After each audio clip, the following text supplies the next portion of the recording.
Vamos a ver ahora el tema de ligantes bituminosos. Ese es el nombre genérico que se utiliza para los productos asfálticos que utilizamos para las capas de rodadura. Por ejemplo, nosotros tenemos una estructura de un pavimento flexible, como lo verán ahí, una estructura de un pavimento flexible. Entonces, en este caso tenemos una carpeta de concreto asfáltico, una capa de rodadura de concreto asfáltico, tenemos una capa base, tenemos una capa subbase y todo esto está apoyado sobre un suelo de subrasante. Y hemos visto en la anterior clase qué materiales se exige, qué características debería tener la capa subbase, la capa base. De hecho, ustedes están haciendo un cuadrito, una planilla, donde ustedes van a poner para cada una de las capas los requerimientos, qué ensayos se exige y cuánto debe tener como resultado para que esta capa sea utilizada ya sea como capa base o como capa subbase.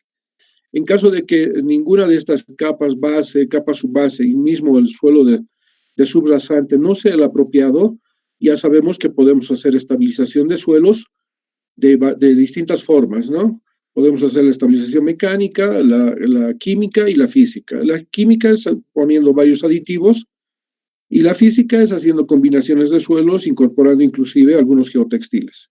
Entonces ya habríamos visto lo que es la capa base y subbase y ustedes van a ver, no hemos visto con detalle los requerimientos de áridos para la capa de rodadura. Pero como ya les reitero, la capa de rodadura es la capa más exigente en cuanto a los áridos. La capa subbase sería de menor exigencia respecto a la capa rodadura y la capa subbase obviamente va a ser de menor requerimiento que la capa base, obviamente que también de la capa rodadura. Siempre el requerimiento va disminuyendo a medida que voy entrando, o de lo contrario, va subiendo el requerimiento a medida que voy subiendo las capas en la estructura del pavimento. Entonces, ahora vamos a ver la capa de rodadura. En un pavimento flexible, esta capa de rodadura puede ser de una mezcla asfáltica o concreto asfáltico. Esos son los dos términos que vamos a utilizar y que normalmente se utilizan en todo lado, ¿no? O mezcla asfáltica o concreto asfáltico. Es igual que en el caso del pavimento rígido, ¿no? Podemos decir concreto hidráulico o podemos decir hormigón. Cualquiera de los dos nombres nos sirve. También esta capa de rodadura puede ser construida para tratamiento superficial. ¿Qué diferente tiene entre estas capas granulares que están aquí abajo y la capa de rodadura? La capa de rodadura, la diferencia es de que esta tiene un ligante bituminoso que hace que esta capa funcione de manera monolítica y que no se disgregue. Si yo no tuviera esa capa de rodadura y solo tendría las capas base o subbase, mientras los vehículos van circulando, van generando polvo y ese polvo es una pérdida de finos. Y obviamente cuando ya no haya finos, los áridos se van a ir a los bordes, ¿no? El agregado va a estar suelto. En cambio, si yo tengo un árido acá en la capa rodadura y he utilizado un ligante para aglutinar este material, entonces esta va a estar como lo que nosotros vemos en nuestros pavimentos o en las calles o carreteras que ya han sido pavimentadas. ¿Qué es una mezcla asfáltica? Partamos de esta pregunta. Es una combinación de asfalto, este es un ligante bituminoso, y áridos. Estos áridos pueden ser piedra, pueden ser la composición de piedra, arena y finos. El asfalto actúa como un material ligante. O sea, ya les reitero, el asfalto funciona como un material ligante de estos áridos, ya sea piedra, arena o finos, ¿vale? Dependiendo su granulometría, podemos tener mezclas. Por ejemplo, aquí hay una mezcla asfáltica con bastante material grueso. No sé si me están acompañando. Aquí estoy señalando con el puntero. Tengo una mezcla asfáltica con bastante piedra. La diferencia entre esta muestra y esta otra muestra es en función de las proporciones de estos materiales. En este caso tenemos una gran proporción de piedra y en este otro caso tenemos una mezcla más fina, más densa, donde tal vez predomina más la arena, por eso se ve más cerrada, aquí se ve un poquito abierta. ¿Listo? Esto es una mezcla asfáltica, es nada más que el producto de la combinación de áridos o agregados más un ligante que es el cemento asfáltico, ¿ya? Entonces estamos hablando de mezcla asfáltica y en la mezcla asfáltica normalmente al mezclar tanto el asfalto con el árido vamos a generar vacíos entre el árido y eso está permitido, de hecho ustedes lo van a ver en la especificación. En la especificación nos pide un porcentaje de vacíos entre 5 y 3%. Eso está permitido, eso se mide y eso es lo que, así se debe construir una mezcla asfáltica, ¿ya? Para esta mezcla asfáltica necesito una planta, ya les he mencionado, una planta de preparación de áridos, una planta de preparación de cemento asfáltico, y además en esos materiales ya previamente preparados por tamaño y además calientes, ambos, tanto el árido como el cemento, se van a mezclar y vamos a tener una mezcla asfáltica en caliente, ¿ya? Por otra parte, también podemos tener un tratamiento superficial, como la imagen que tienen aquí al lado. Aquí yo no necesito, ya les he dicho, en un tratamiento superficial no necesito una planta de concreto asfáltico. El tratamiento superficial se construye en sitio y este material se riega, primero se riega el ligante bituminoso, cualquiera sea su estado, y una vez regado este material se riega el árido. Es así como se construye un tratamiento superficial. No requiero determinadora de equipo para que me sirva para extender el material.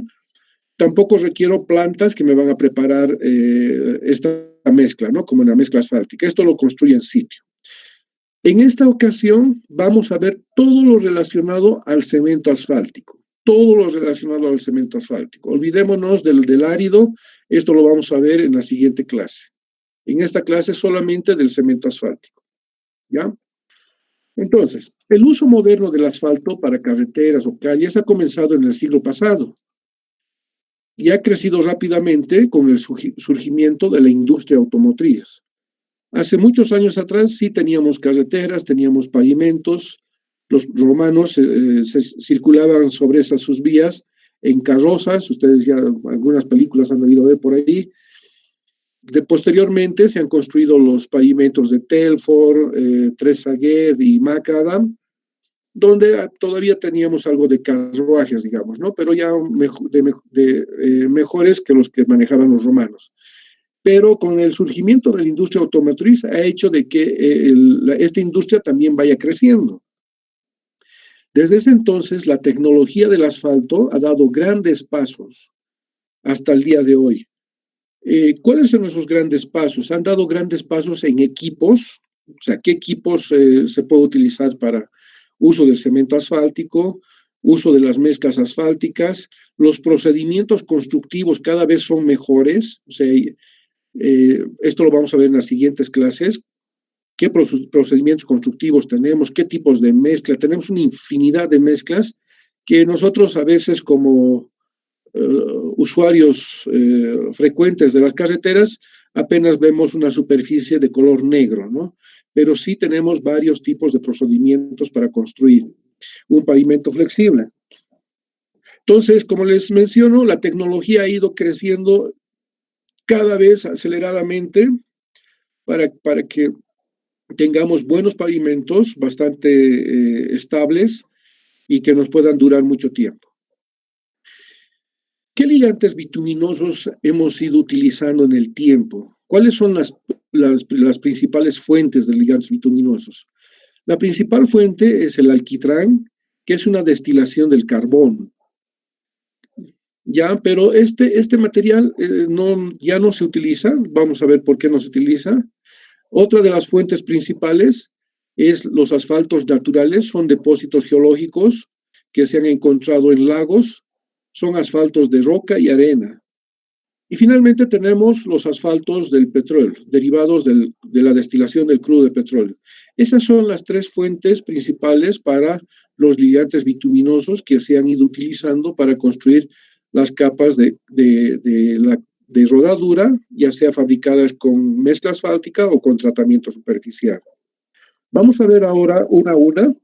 Comenzaremos con el alquitrán. ¿Qué es el alquitrán? Es una sustancia densa, dice, pegajosa, de color oscuro, con un olor muy fuerte. No sé si alguien ha tenido alguna vez a la mano este material, pero tiene un olor muy fuerte que se obtiene de la destilación del petróleo, de la madera, del carbón vegetal o de otra materia orgánica.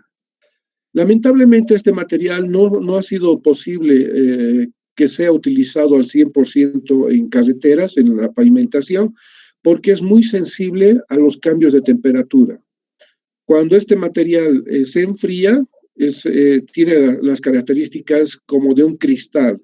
No sé si alguien ha tenido la oportunidad de agarrar este material en frío. Si lo deja caer, se desportilla como si uno hubiera hecho caer no sé, cualquier cosa de vidrio, ¿no? Pero por otra parte, si apenas incrementamos un tanto el calor, este material se va a volver muy viscoso, va a perder lo sólido que es cuando está frío y va a ser posible, digamos, que lo podamos manipular. No se ha utilizado este material por ese hecho, ¿no? Es muy sensible a los cambios de temperatura. O podríamos tener pavimentos muy deteriorados, o sea, con grietas, o de lo contrario, podríamos tener pavimentos, y se construiría, digamos, con alquitrán, podríamos tener pavimentos con superficies muy deformadas. He hecho énfasis en, ¿por qué he puesto este material alquitrán si no lo utilizamos? Normalmente, muchos de los usuarios, ustedes inclusive a lo mejor también han pensado de que nuestras carreteras se construyen con este material. En realidad no se utiliza el alquitrán para construir. Todo el mundo confunde, los periodistas, algunos vecinos cuando son entrevistados dicen que apenas han puesto una capita de alquitrán y no sé qué. No estamos trabajando con alquitrán. Desde ya, eso quiero decirles de entrada. Bueno, ¿qué son los asfaltos naturales? Los asfaltos naturales son nada más que asfaltos que han brotado en la superficie y han formado una especie de laguna donde se puede tener esta reserva de asfalto.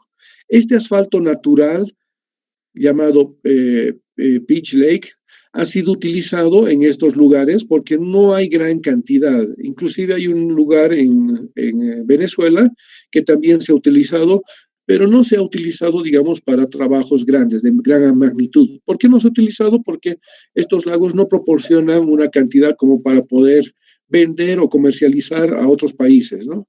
Los que han tenido a la mano este material han podido utilizar sin ningún inconveniente, han construido sus carreteras y no han tenido ningún inconveniente como se tendría, digamos, con un alquitrán. Aquí les muestro una foto, cómo se encuentra el material. Este es el asfalto ya, no necesita hacer ningún proceso. Simplemente es recolectar este material, son lagos, pero con asfalto. Entonces yo puedo retirar este material y mezclarlo con un árido y puedo tener una mezcla asfáltica, ¿ya? Aquí hay otra foto para que vean cómo es, cómo se puede mostrar, digamos, el asfalto, que con una varilla ha mojado, ha suspendido, entonces ahí se ve cómo se desprende de la varilla el cemento asfáltico. Entonces, este asfalto natural, como les digo, se ha utilizado en algunos países donde se han encontrado estas lagunas, pero la demanda de asfalto en el mundo es mucho mayor. Así que por ese hecho, los asfaltos más utilizados en el mundo son los derivados del petróleo, los cuales se obtienen mediante procesos de destilación industrial del crudo de petróleo.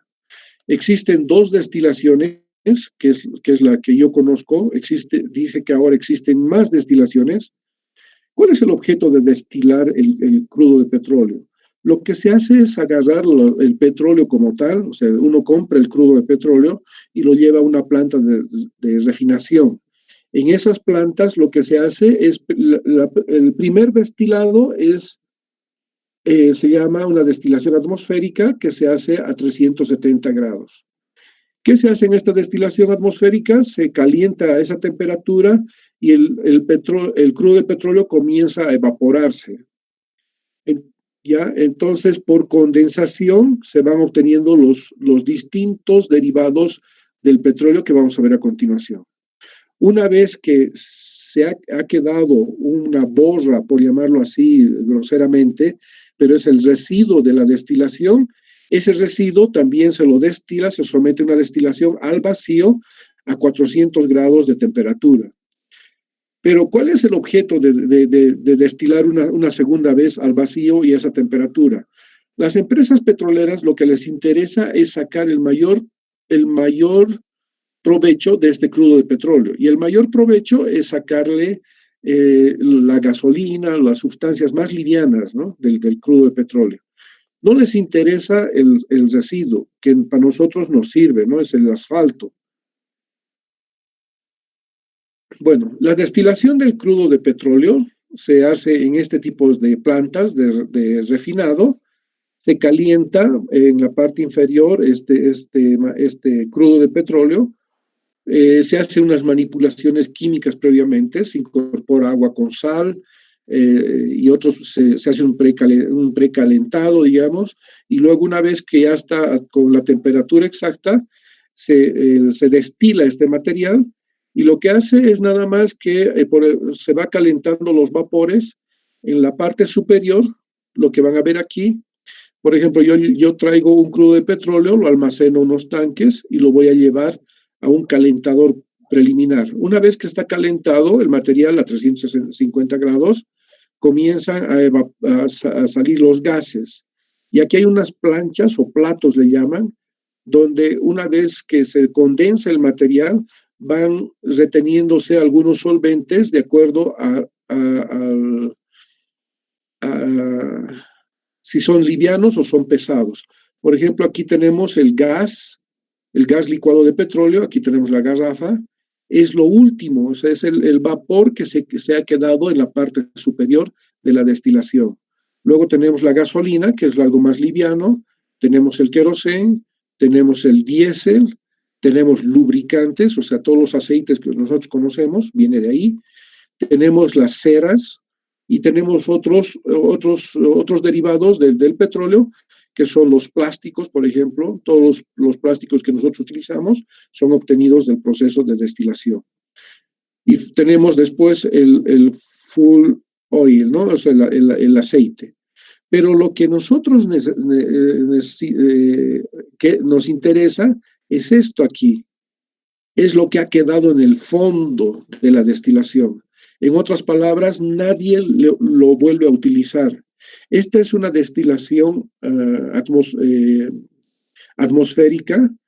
Una vez que se ha obtenido todos estos derivados del petróleo, esta borra,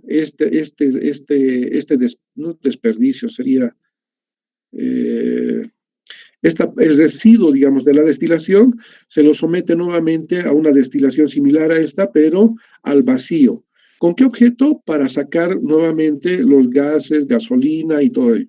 A las empresas petroleras que destilan del crudo de petróleo, lo que les interesa nada más es esto aquí. Nada más es esto. No les interesa esto acá. Pero como les queda como un residuo, entonces lo venden y eso es lo que nosotros utilizamos para preparar nuestras mezclas asfálticas o construir nuestros tratamientos superficiales. Tipos de crudos de petróleo. O sea, ustedes saben que el crudo de petróleo es un producto no renovable y esto es extraído de miles de kilómetros por debajo de la superficie de la Tierra. No todos los crudos de petróleo tienen algo de asfalto. Hay algunos que ni siquiera lo tienen, ¿ya? En base a su proporción de ese residuo que poseen los crudos de petróleo, se pueden clasificar los crudos de petróleo con base asfáltica. Cuando digo base asfáltica, quiere decir que el crudo de petróleo tiene bastante residuo asfáltico. O sea, viéndonos nuevamente a este cuadro, quiere decir que aquí vamos a tener una gran cantidad, en esta parte de la destilación, vamos a tener una gran cantidad de asfalto, cuando es con base asfáltica, ¿ya? Pero cuando es parafínico, como dice acá, base parafínica, quiere decir que su residuo va a ser muy pequeño, pero en compensación, los derivados del petróleo, es decir, la gasolina, el gas, diésel y todos estos, van a tener una mayor proporción. Y finalmente hay uno que es la combinación de ambos, ¿no? Se dice que hay petróleos, crudos de petróleo con base mixta, ¿ya? ¿Qué quiere decir? Que no tienen ni mucho residuo ni mucho solvente, ¿ya? Entonces, aquí hay un cuadrito de crudos de petróleo. Por ejemplo, ahí tenemos el crudo de petróleo de Venezuela. Acá dice de Venezuela. Este tiene un residuo, el 58% de residuos. Si yo lo llevo a una planta de destilación, voy a tener el 58% de residuo. En compensación voy a tener 42% de solventes livianos, es decir, de gasolina, querosén, diésel y demás. Por otra parte, si nos vamos al otro extremo, si tenemos el crudo de petróleo de Nigeria, ¿qué vamos a tener? Vamos a tener bastante material liviano, pero el residuo va a ser muy poco, ¿ya? Ahora, si vamos a ver un crudo de petróleo de base mixta, quiere decir que no vamos a tener mucho residuo ni vamos a tener muy poco residuo. Vamos a tener un residuo intermedio. Entonces, todo depende del crudo de petróleo que estemos destilando. Composición química del asfalto. Es muy compleja, básicamente, esta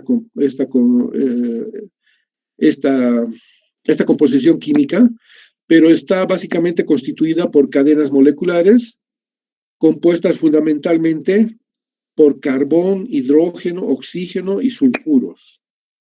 Eso es lo que tiene, desde el punto de vista químico, el cemento asfáltico. Tiene nitrógeno y algunos otros metales, o sea, y algunos, pero son en menor cantidad. ¿Ya? Esa es la composición química del cemento asfáltico. Pero a nosotros no nos interesa mucho la composición química del asfalto. Lo que nos interesa es esto. No, como les decía, no es suficiente el análisis de asfaltos para predecir el comportamiento de este material, del pavimento. Es necesario conocer la estructura molecular. Y esa estructura molecular del asfalto, si nosotros hacemos un análisis de la estructura molecular, vamos a ver que ese asfalto tiene este componente que es asfaltenos, es de color marrón, como lo ven ahí, y efectivamente es de color marrón, aunque no sé si se ve en la pantalla del mismo color, pero es de color marrón. Estos asfaltenos están recubiertos por resinas que son la parte negra que ustedes ven, y todo esto está disuelto en aceites, ¿ya? En aceites. Todo este componente molecular del asfalto está disuelto en aceites. Entonces, esa es la composición de la estructura molecular del cemento asfáltico. Esto es lo que más nos interesa que la estructura química del asfalto. Ya les vamos a ver por qué nos interesa saber estos detalles. Este material está constituido, les había mostrado en la imagen anterior, principalmente de asfaltenos, resinas y aceites. Eso es lo que hemos visto, ¿no es cierto? Estos elementos proporcionan características de consistencia, o sea, el asfalteno nos va a proporcionar consistencia. Las resinas nos proporcionan la particularidad de aglutinación del material. Y finalmente los aceites nos van a dar la ductilidad. ¿Ya? ¿Está claro? Entonces, la estructura molecular del asfalto nos va a proporcionar asfaltenos, resinas y aceites. Los asfaltenos nos proporcionan aglutinación, la consistencia. Es decir, esa es la dureza del cemento asfáltico en sí. Las resinas nos van a proporcionar la propiedad de aglutinar con el árido, ¿no? Y los aceites son los que nos dan la trabajabilidad, es decir, que esto nos permite que podamos nosotros a una cierta temperatura trabajar con este material. Este material es sólido cuando está a bajas temperaturas y es semisólido cuando se incrementan las temperaturas. Tiene propiedades, dice, cementantes a temperaturas ambientes normales. Por eso es que cuando nosotros hacemos uso de una carretera, vamos a ver ahí el cemento asfáltico. Si vemos una carretera pavimentada, vamos a ver la carretera que tiene, que no se desprende el árido, ¿no? Por eso que se dice que tiene propiedades cementantes a temperaturas normales. Ya yéndonos así al detalle, volviendo al cuadro anterior, los asfaltenos, volviendo, nos dan la dureza. Esta es la parte sólida, en otras palabras, del asfalteno. Nos da la dureza, o es decir, la consistencia del material. Las resinas nos dan la propiedad de aglutinar el material, el ligante bituminoso con los áridos. Y finalmente, los aceites nos dan la trabajabilidad.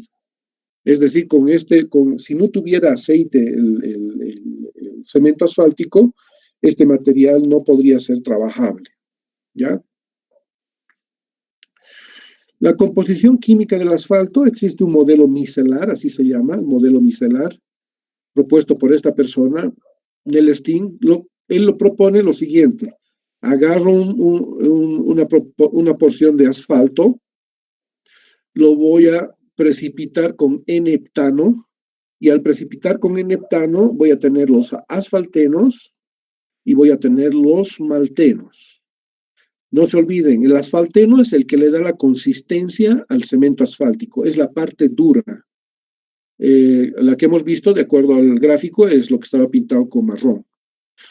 Una vez que hemos separado con N-heptano maltenos y asfaltenos, nosotros lo que vamos a hacer con los maltenos es someterlo a un ensayo en un cromatógrafo. Un cromatógrafo es nada más este equipo que ustedes ven acá. Lo puse con una pantalla, con un monitor, para que vean la magnitud del tamaño de este equipo. Entonces, este se llama cromatógrafo. Todo lo que hacemos es diluir el malteno también en N-heptano. ¿Para qué? Para que nos dé los saturados, que estos serían los aceites. Lo voy a diluir en tolueno, también me va a dar los aceites, los que me van a dar la trabajabilidad. Y finalmente, los que me permiten hacer la aglutinación, lo voy a diluir en tolueno y metanol para ver qué proporción de resinas tengo.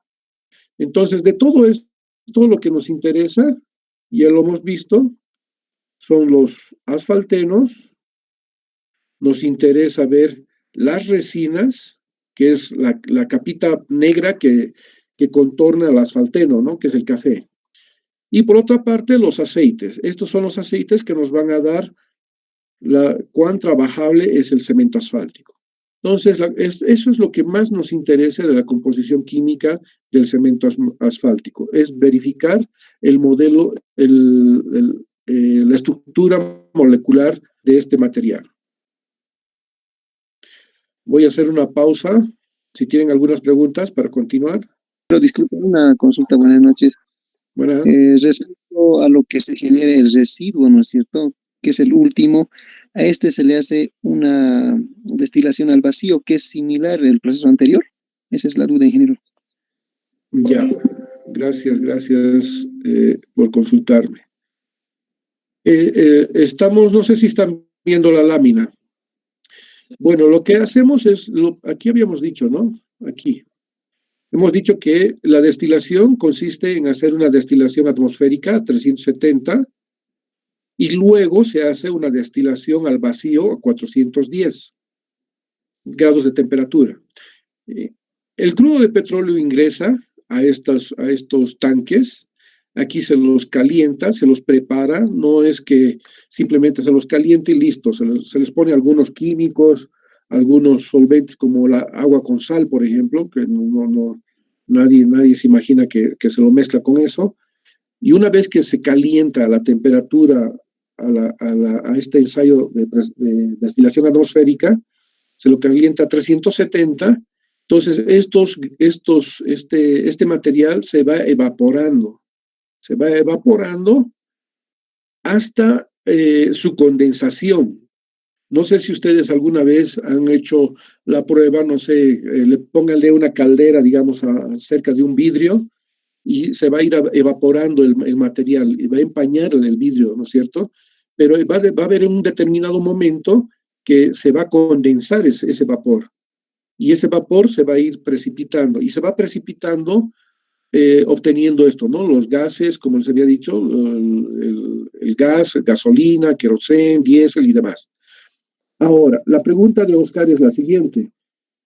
Hago el mismo ejercicio, pero no en esta planta, en otra planta parecida a esta, o sea, no cambia, tal vez es de menor tamaño nada más, pero lo que se hace es llevar el residuo, este primer residuo de la primera destilación atmosférica.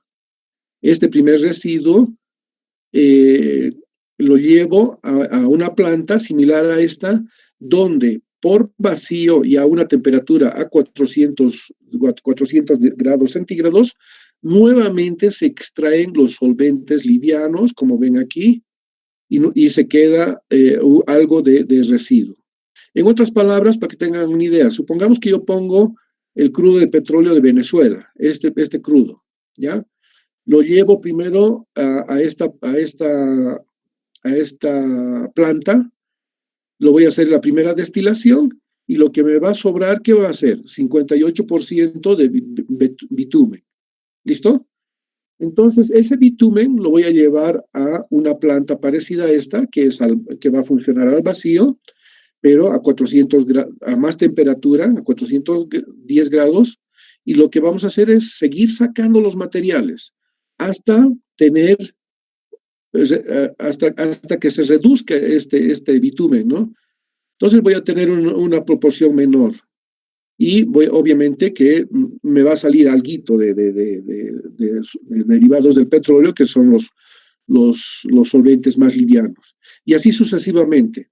Yo estuve con un ingeniero petrolero la otra vez conversando sobre este tema y dicen que las empresas, o sea, para nosotros suficiente era que nosotros trabajemos con una destilación atmosférica y al vacío.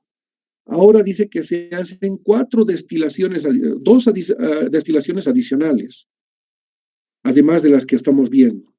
Es decir, en otras palabras, si yo tengo un extractor, tengo una naranja, y tengo un extractor de jugo, no sé, le aprieto y me sale algo de jugo, ¿ya?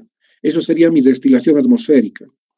Esa misma naranja lo puedo llevar a otro equipo y bajo otro proceso, no sé, probablemente lo va a exprimir al 100%, lo va a presionar del todo, digamos, y le saldrá, pues, no sé, 10 ml, digamos.